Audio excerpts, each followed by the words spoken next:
Well, good morning, everyone, and thank you, Martin, for that kind introduction. And you know, you want to talk about someone passionate about high-speed rail. You just heard from the guy. He loves it. He sat down with me, and what a great visionary. And before I get started, I want to congratulate you, Colin, and the outgoing AMO Board of Directors for all the work you've done over the last 2 years. Thank you for your partnership and for your service to the communities you serve. Friends, I'm thrilled to be back at AMO Conference and to celebrate AMO's 125th anniversary. Just think of that, 125 years. That's pretty staggering. It's an amazing milestone. You know, it's a milestone built on a long legacy of bringing people together in service of finding common ground and delivering real solutions to building stronger communities, where people and families can live, thrive, and prosper. And folks, I don't hesitate to say that AMO's vision, its mandate, has never been more important. That's because Ontario is growing faster than it ever has before. Some reports suggest that our population growth could be as high as 800,000 people. That's like adding a city the size of Mississauga in a single year. In a word, this kind of growth is explosive. People from across Canada, from around the world, are moving to Ontario, eager to be part of the thriving communities we're building, excited about the Ontario dream. Folks, we have the opportunity, and I know a lot of the mayors have opportunities to meet people around the world, and especially our neighbors to the south, the governors, and we had 9 senators, U.S. senators from southern states come by, and we brought them out to Darlington to show them the small modular reactors, and I can tell you, talking to them, we had a really, really good chat. They're just in awe. They're in awe what we're all doing. It's never the province. I always say, if it was just the province, I'd be in deep trouble, our whole team would be in deep trouble, and Ontario would be in deep trouble. But it's the folks like yourselves, the mayors, the wardens, the councillors out there that are making Ontario the best place to live and raise a family and start a company. It really is. Without you folks, we couldn't get it done. But these newcomers, they also want to participate in our growing economy. An economy that's added more than 800,000 new jobs since we came into office in 2018, with 160,000 new jobs added since the beginning of this year. And again, if it wasn't for the municipalities opening their arms and saying, here, come to my municipalities, competing against each other, which I absolutely love, this wouldn't happen. And I have to tell you, I'm going to talk about a portal in a bit, but I have an opportunity to talk to Minister Vic Fideli, and you know, he sits down and he runs through the list, and it's literally, I'm not exaggerating, from here to the floor of multi-billion-dollar investments coming to look for a home in one of your municipalities and accepting and welcoming municipality to help them get through all the red tape, and this portal is really going to help. In fact, in recent years, Ontario's economy has attracted tens of billions of dollars in the tech sector. Remember all the students used to hop on the plane that fly off to Silicon Valley, San Francisco Bay Area? We're growing 365% faster than Silicon Valley. They employ about 383,000, an old stat that I figure a few months ago, we have 425,000 people in the tech sector. And I'll never forget a big bakery, Canada's largest bakery, one of the largest in North America. He said, we're a tech company that makes bread. So that's what the economy is looking for, is really smart tech people that are staying here, opening businesses, and investing billions of dollars. There's been $4 billion in life sciences invested here, and we're really opening up on the life science sector as well. And the thing that we all have to work together, the provinces, but the federal government, is we're in last place when it comes to approving these drugs. It can take 750 days, as other jurisdictions in the G7 are getting them approved almost immediately within 100 or 200 days. And that's what, if we don't pick up our socks and make a change there, it drives investments other places. And we've also seen more than $44 billion in electric vehicles and battery plants. What I'm most proud of is that these new investments, these new jobs are being created in communities right across our province. Take, for example, our auto sector. We can't forget the dire shape it was 6 years ago. And I'll never forget when we took office, Stellantis, which was Chrysler and Windsor, they were on their way out. Brampton was closing down. Oshawa came up to us and said, by the way, after 100 years, we are closing. They were gone, and they did close. But look forward, and Ford was going down to Mexico and so on and so forth. Look forward what all of you have done with collaboration with our province and the private sector. Stellantis is thriving, building the battery plants and making sure that they're going to be running 3 shifts. Brampton is going to be thriving. And GM came back and did the fastest build they've ever done in the history of their company, and pickup trucks are rolling off as we speak.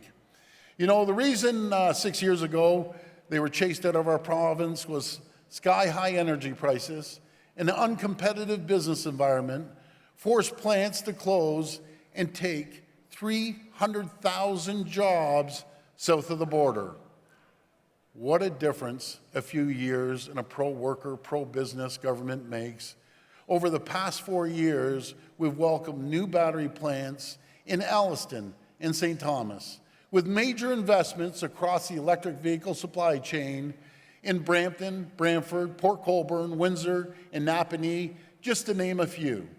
It's so important to our government to ensure that the economic growth we're experiencing benefits the entire province.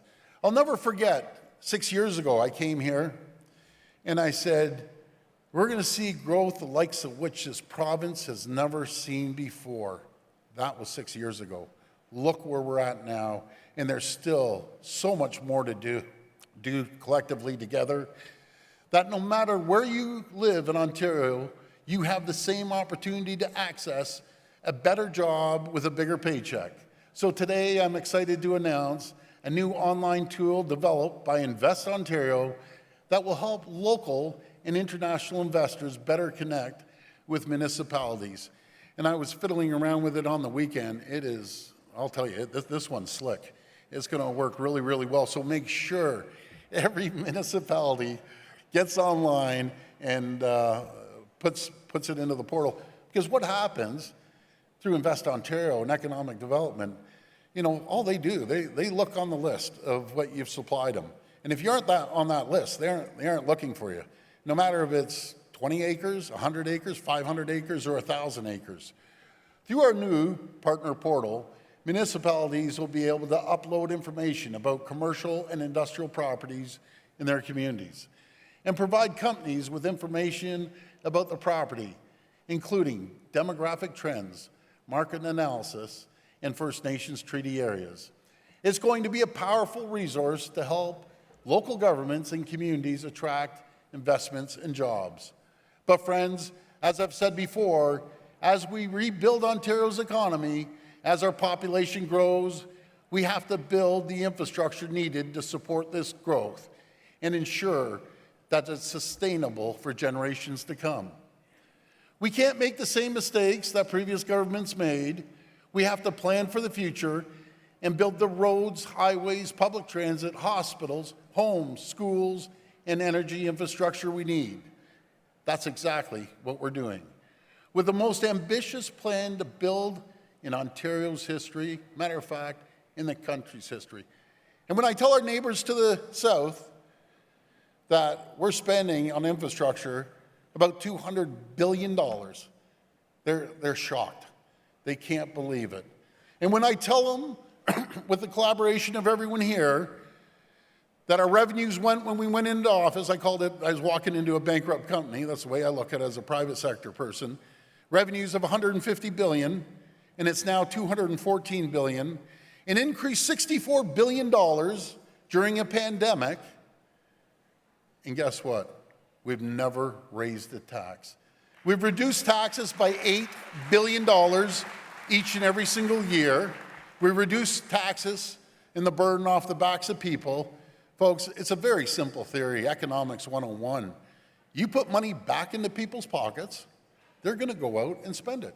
As simple as maybe going for dinner, maybe buying a refrigerator, maybe doing a little renovation. That's what stirs the economy. And when you have 800,000 more people paying taxes and probably $80 billion of investment paying taxes, there is no reason to raise taxes, in my opinion. Put money into businesses' pockets. Do you know what they do? They invest it into their people. They invest it into their infrastructure. They invest it into the technology. And that just drives more economic growth. We're investing nearly $100 billion to expand and improve transit roads and highways. In the north, we're widening Highway 17 from Kenora to Manitoba border. And I know Greg Rickford's as happy as punch. He's been jumping up and down ever since we made that announcement. And making upgrades to Highway 584 and Highway 11. In Windsor, we're building the Banwell Interchange and a new interchange connecting Highway 401 to Lausanne Parkway.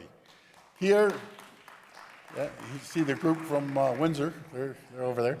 Here in Ottawa, we're providing funding for the design and planning for the Barnsdale interchange, and I got to give Lisa McLeod a shout out for that one and the whole team in Ottawa. In the GTA, we're building Highway 413 and the Bradford bypass. Shovels are in the ground to widen Highway 3 between Essex and Leamington. And we're building a new Highway 7 that people have been talking about for 100 years between Kitchener and Guelph. The only difference is we're actually going to build it, and we're going to get shovels in the ground, and we're going to start moving on it. Folks, I could be here all day. This list of projects goes on and on and on. We're building more. We're building faster. In healthcare, we're investing $50 billion over the next 10 years on more than 50 hospital projects. In education, we're investing $16 billion to build, repair, and expand schools. And we're making record investments to ensure people and businesses have the access to reliable, clean, affordable electricity for generations to come. And I want to give Stephen Lecce a shout out. He's like the Energizer Bunny. I'm telling you, he's moving full steam. You know, folks, when I talk to the people around the world, I keep using that as an example because that's the pulse. And we have one of the cleanest grids, if not the cleanest grid in the entire world. And I tell them about our nuclear, system. We are leaders in the world in nuclear energy, and we need to continue promoting that. And do you know what we have that other jurisdictions don't have around the world? We have something called a willing host. Willing communities that have great paying jobs in the nuclear sector. I know over the next couple of days, you'll hear more about these infrastructure investments from my cabinet and caucus colleagues. But I want to take a couple minutes here to talk about housing. Since we came into office in 2018, I've heard time and time again the lack of housing enabling infrastructure is the biggest barrier to getting more homes built. Mayors, I want to say, we hear you. We've heard you loud and clear.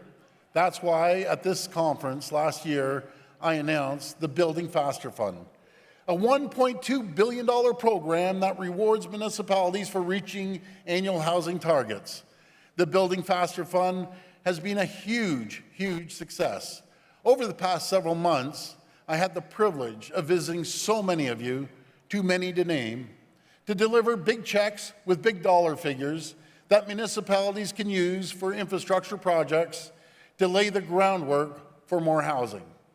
In our most recent budget, we also announced record investments in our Housing Enabling Water System Fund and the Municipal Housing Infrastructure Program. This new money, totaling nearly $2 billion, never been done before, that's $2 billion, is going to be a game changer for so many of your communities. Earlier this month, we announced the first round of investments from the Housing Enabling Water System Fund, a total of $970 million that will be distributed to 54 projects across 60 municipalities, helping to build more than 500,000 homes. But we're not stopping there, and we can't stop there. We're going to keep working with you to build the housing enabling infrastructure you need to meet and exceed your housing targets and to bring the dream of home ownership into reach for more people. As we build more homes, as you welcome more people to your communities, we also recognize the need to invest in the public spaces that foster a strong sense of community and belonging. That's why, as part of our 2024 budget, we announced a $200 million investment to help municipalities build and renew sport and recreational facilities. I love this fund. Please apply as soon as possible, because nothing's better than community centers and rinks and other facilities like that. I'm pleased to announce that the applications for this new fund, the Community Sport and Recreation Infrastructure Fund, are now open. Municipalities, local service boards, and not-for-profit organizations can apply for up to 50% of funding for projects, and Indigenous communities and organizations can apply for up to 90%. I can't wait to visit your communities, to stand with you as we invest in the sports and recreation facilities where so many new memories will be made. Friends, Ontario is growing like never before. This kind of growth isn't without its challenges, but it also opens the door to incredible opportunities. In order to seize these opportunities and ensure every region, every municipality prospers, we need to work together to build the roads, highways, transit, homes, hospitals, and schools our growing communities need. We need to continue to create conditions to attract new investments, to create better jobs, and yes, bigger paychecks. And we need to keep costs down for hard-working families. Ontario is the envy of the world. You just talk to people around the world. We are the envy of the world. And we have every single thing we need to succeed. We have the talent, we have the resources, we have the determination. All we need is to keep working together, always in service of the great people of this great province. Let's build a better Ontario together. Let's get it done. Thank you again for inviting me to speak today, and may God bless the people of Ontario. Thank you so much, everyone. Enjoy the conference. Thank you. Appreciate it.